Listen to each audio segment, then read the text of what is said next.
Inflation is forcing many Americans to empty their wallets for holiday gifts, but President Biden doesn't seem to care. Joe and Hunter Biden going Black Friday shopping, a true luxury these days given the current economic crisis. Need proof? Well, most stores around the nation seeing dismal crowds on what's supposed to be the biggest shopping day of the year. This is the average household is spending an extra $430 a month due to crippling inflation. Plus, a looming rail strike could affect nearly every U.S. industry if freight trains grind to a halt in just 2 weeks in what would be a black eye for the administration. Chemical manufacturers would be one of the first industries impacted by the threat of a rail strike. Our members would be forced to either curtail or even shut down production within a week of a strike beginning. The reason that matters to all of your viewers is that the chemical industry supports throughout the manufacturing process everything that is made in this country. All right, we'll get to the rail strike in just 1 second. But, Joe, I want to start with you, just on the images that we saw of Joe and Hunter Biden, Black Friday shopping in Nantucket. They are staying at David Rubenstein's $20 million mansion. He's a private equity guy. And I would just say it feels like it's good to be a Biden. Wow, one of the richest 1% not paying their fair share. And there's Joe Biden, blue collar, Scranton Joe, in one of the richest zip codes in the country. The hubris of this president and his son is something really to behold. Because while they're out there shopping in Nantucket, you have people choosing between eating and heating. And by the way, where's all that money coming from that they're shopping with?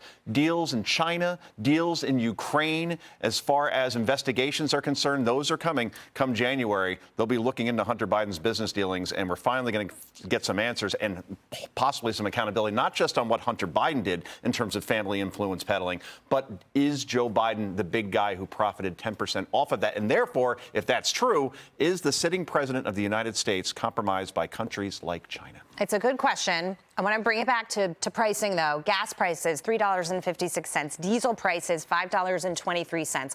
People paid 20% more for their Thanksgiving dinner, which surely has an impact. And you see the study that credit card balances jumped 15%. It's the highest that we've seen in 20 years. So we have evidence that people are putting more and more on plastic, going into debt right now, Lisa. And you sit back and you say, you know, the president didn't know what the price of ground beef was. He doesn't understand what people are going through. Certainly not in Nantucket. No, I mean, it's tough times for so many Americans. But look, this is the problem. So many of these politicians are insulated from the policies that they're enacting. You know, you've got Joe Biden, his entire family leveraging his last name to get rich during his 50 years in political office. So he doesn't care. You know, and I think that the unions are threatening to strike for the same reason that Putin invaded Ukraine, because Joe Biden is weak. Why not try to capitalize off of a weak president when you can?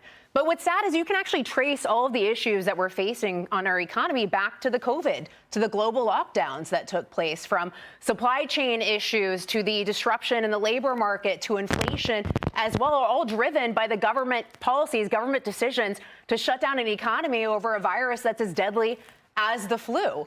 And then you look at the subsequent decisions that were made, you know, pumping trillions of dollars in stimulus in the economy, which has just driven up inflation. So, you know, it's sad. And to be honest, you know, look, my heart breaks for the people who voted for change in the midterm elections. But I got to tell you, I don't really have a lot of sympathy for people who saw the destruction over the past 2 years and said, you know what, I'm going to go out and vote Democrat. Yeah. Because you got what you voted for. It's a good point. And inflation right now, 7.7%, Charlie. So it's down slightly. But having said that, these higher fuel prices are embedded in the economy. And until we deal with our energy situation, get that straightened out, we're going to see persistently high inflation. So all of a sudden now, if we do have a rail strike, you've got it costing $2 billion a day if it goes over a month and putting 700,000 people out of work. Yeah, no, and it's going to get so much worse if we do wind up with a situation with a rail strike. But the thing that I think is important to also remember is, you know, these rail workers, I think the average salary for these rail workers is north of, it's around $150,000 a year or a little bit higher than that. And the only reason we're talking about that is because they have the power to make their voice and their concerns heard. If they're hurting at that sort of salary point, everybody below that is hurting, and even people probably above that are hurting.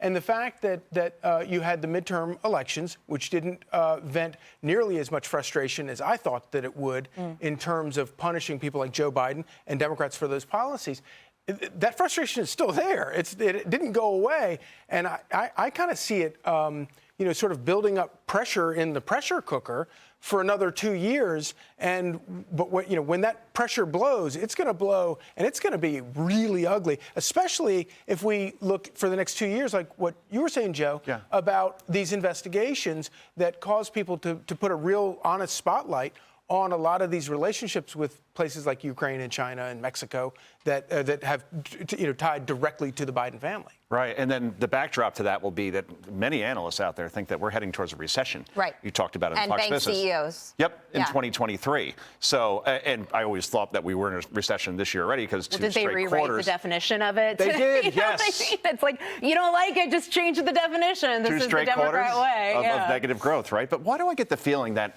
when we get to the 11th hour on this rail deal, that suddenly, magically, we're going to see a deal, kind of, that's a temporary Band-Aid where we're not talking about it again until the summer where another possible rail strike is going to happen. All I know is I'm old enough to remember when 60 Minutes had Joe Biden on in September, and Scott Pelley leans into him and says, "You averted a rail strike. How did you do it?" Like in that exact voice. Apparently, it wasn't real. And then Joe Biden smelled his hair. This is an administration that definitely has kicked the can down the road. So I wouldn't be surprised if you might be right on that. But on the issue of the rail strike, we've got some sound from Steve Moore talking about this specific issue.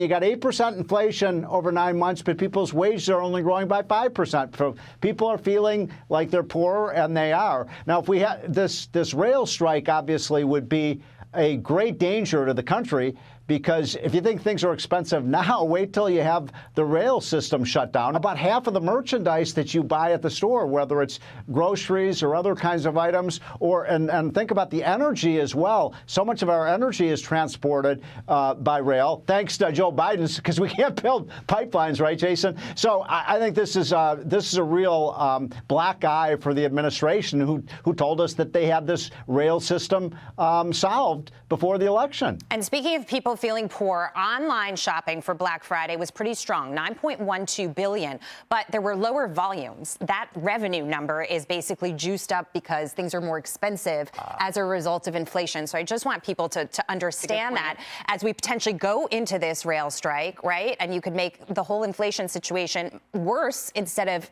making it better. Yeah, but politicians can kind of BS their way through a lot of things. You can't BS your way through getting product across the country over trains and trucks. That's not something you can talk your way out of or use fancy rhetoric to get around. That stuff has to get where it has to go, and when that breaks down, people feel it in very real ways. But also, look, Joe Biden has already said, remember when he was asked, what are you going to do differently?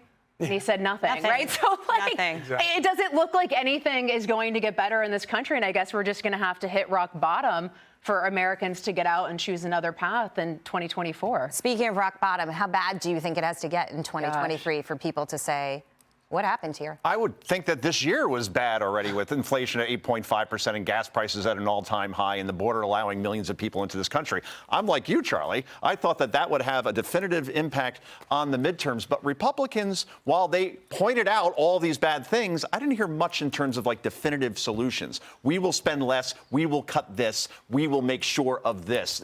I didn't. It was there, but it wasn't there. You know Although what I mean? the mail-in ballot stuff did change the game, Republicans need to get wise to the post-COVID way of doing elections. So, but to your point, they probably didn't do a good enough job providing an alternative. 5-week head start versus everybody voting on one day. Yeah. Play by the rules. But they will have the House next year. They will be able to block spending, even if they're not even able to, pass bipartisan legislation. So I think the market, at least the stock market, has been taking that as a positive.